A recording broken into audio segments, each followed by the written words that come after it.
Welcome to my YouTube channel. আশা করি তোমরা সবাই ভালো আছো। আজকে আমি তোমাদের ক্লাস 12 থার্ড সেমিস্টারের গল্প আদরিণী থেকে কোশ্চেন অ্যান্সার আলোচনা করে দিচ্ছি। চ্যানেলে যারা নতুন, চ্যানেলটা সাবস্ক্রাইব করে রাখো, আর ভিডিওটা ভালো লাগলে লাইক এবং বন্ধুদের শেয়ার করে দিও। বন্ধুরা, এর আগে আমি তোমাদের আদরিণী লাইন বাই লাইন পড়িয়ে দিয়েছি।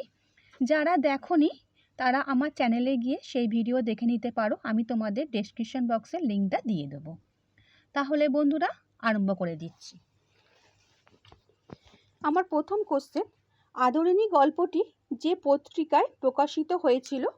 সাধনা, সবুজপত্র, সাহিত্য, ভারতী। সঠিক অ্যান্সার হবে সাহিত্য। জয়রাম মুখোপাধ্যায় পেশায় ছিলেন নায়েব, গোমস্তা, কবিরাজ, মোক্তার। এটা হবে মোক্তার। কুঞ্জবিহারী বাবু পেশায় ছিলেন ডাক্তার, উকিল, নায়েব, গায়েন। এটা হবে উকিল। পীরগঞ্জে মেজবাবুর মেয়ের বিয়ে ছিল রবিবার, সোমবার, মঙ্গলবার, শুক্রবার। এটা হবে সোমবার। জয়রাম মুখোপাধ্যায়ের হৃদয়, স্নেহ এবং বন্ধু বাৎসল্য ঝর্ণার মতো চঞ্চল, আকাশের মতো উদার, কুসুমের মতো কোমল, পুষ্পের মতো সুরভিত। এটা হবে কুসুমের মতো কোমল। জয়রাম মুখোপাধ্যায় যেখানে চিঠি পাঠাবেন বলেছিলেন, নিমন্ত্রণ বাড়িতে, রাজবাড়িতে, নায়েব বাড়িতে, সম্বন্ধ বাড়িতে। সঠিক অ্যান্সার সম্বন্ধ বাড়িতে। জয়রাম মুখোপাধ্যায় যেদিন আহ্নিক করে ঘটা করতেন সেটা হচ্ছে শনিবার, রবিবার, সোমবার, মঙ্গলবার। সঠিক অ্যান্সার হবে রবিবার। জয়রাম মুখোপাধ্যায়ের বয়স ছিল 50 ছুঁই ছুঁই, 50 অতিক্রান্ত, 60 70-এর আশেপাশে। এটা হবে 50 অতিক্রান্ত।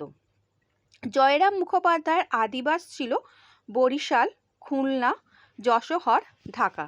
সঠিক অ্যান্সার হবে যশোহর।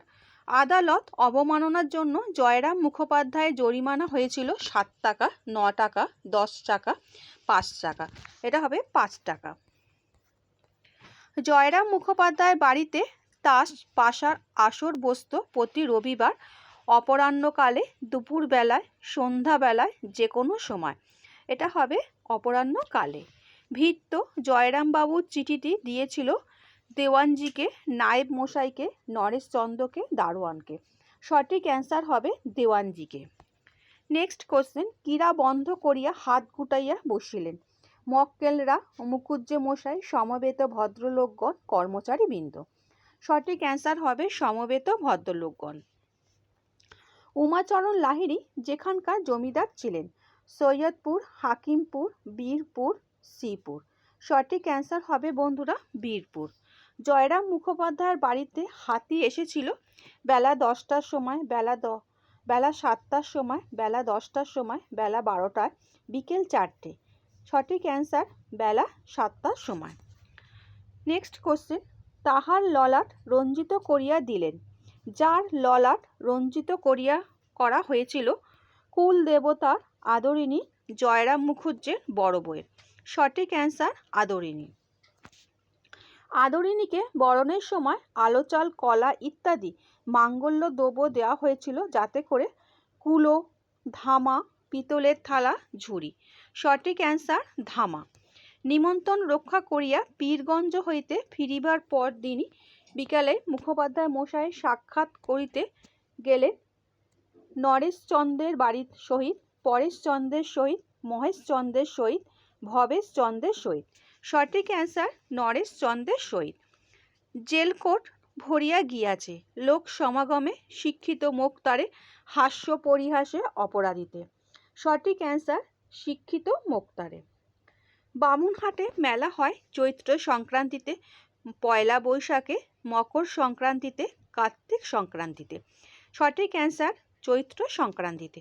আমার তো বাই ড্যাশ শোনবার বয়স নেই, খেমটা, আকরাই, কালোয়াতি, টপ্পা।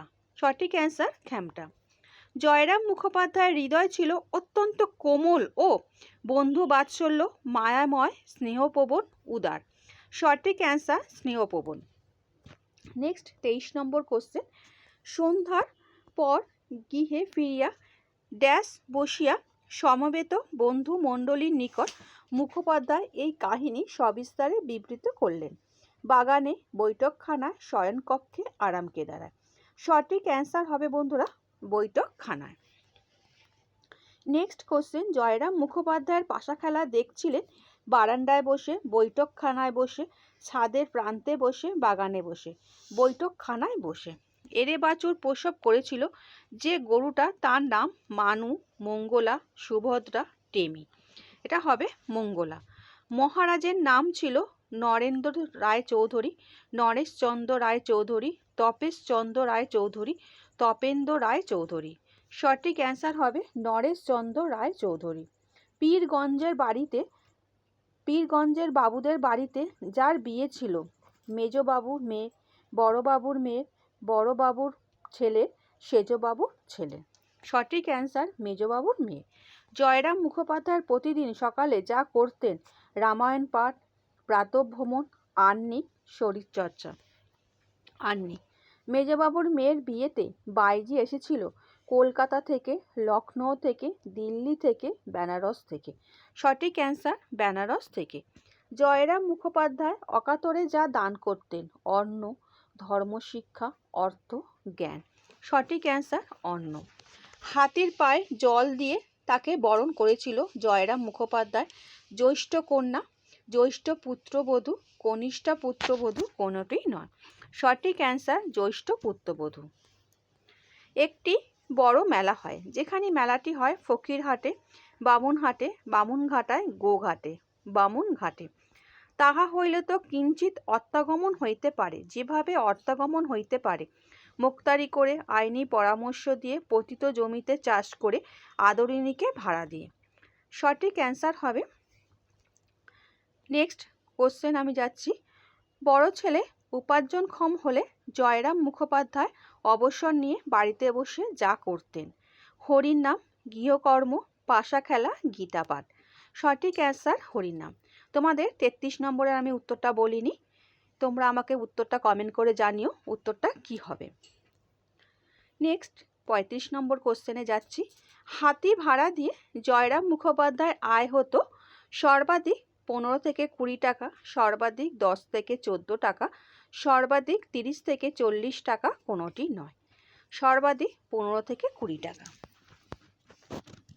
আমাকে 33 নম্বরের উত্তরটা কি হবে? মুক্তারি করে, আইনি পরামর্শ দিয়ে, পতিত জমিতে চাষ করে, আদরিণীকে ভাড়া দিয়ে। দেখি কে কেমন বলতে পারে উত্তরটা সঠিক, আমাকে কমেন্ট করে জানিও। নেক্সট ভিডিওতে আমি তোমাদের এখান থেকে সেকেন্ড পার্ট আলোচনা করে দেবো, কোশ্চেন অ্যান্সার। তারপরে আমি চলে যাব কবিতার কোশ্চেন অ্যান্সার। তোমাদের আমি কোশ্চেন অ্যান্সার দেওয়ার পর আমি প্রবন্ধ, তারপরে ভারতীয় গল্প করে দেবো। আর আমি তোমাদের সমস্ত পড়িয়ে দিয়েছি, আমার চ্যানেলে গিয়ে সেই সমস্ত ভিডিওগুলো তোমরা দেখে নিতে পারো। আর ভিডিওটা ভালো লাগলে বন্ধুদের শেয়ার করে দিও। আচ্ছা বন্ধুরা, ভালো থেকো।